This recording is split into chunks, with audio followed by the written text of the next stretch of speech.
Unoza kuti ndiri 7 for the one ndiri 7 anzi munotenga 609 ndingati unoona 609 example yekuti mwana nababa vazi saka vanhu vakawanda vabvunza kuti jeti unozvigona sindikati 609 example yababa nemwana inini nemufana wangu uri blessings saka tisi vanhu vacho waiza blessing ndeye 6 ine ndine 9 waiza saka vanoshaya kuti westatement iroro ndaritaurire ndataura ndine ungwaru ndichiraradza kuti ndini munhu wacho waiza waiza kana mazondona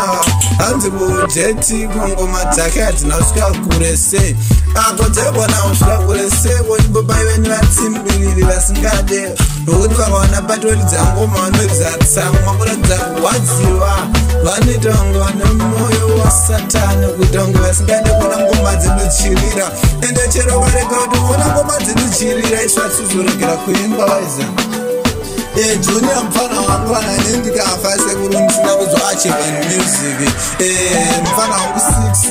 6 pia chasimudzira ngoma dzadhedhe wake kusvika pandakasira ipapo saka don't give up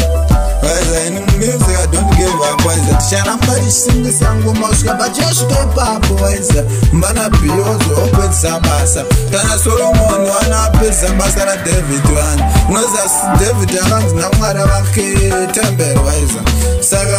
David azotadza kwakatembera akati mwana wangu Solomon uchazvigona saka timbovhundura tati pachara tindakaturikwa pamangoma asi kuregedza tinosira patendasiro ipapo Junior anosumudzira saka ndosikangira muti Junior saka ndosaka ndibeka mwana wangu 6 na 9 waiza ndiye 6 ndine 9 wacho saka musazorwadziwa saka mukada kungomesa tounozomesa zvinorwadza nokuti ngoma tisikurega sero zvakaoma aiwa jejejeje ndiye simudziro yezita rangu kana zita rangu riganyura Junior aripo pakusimudzira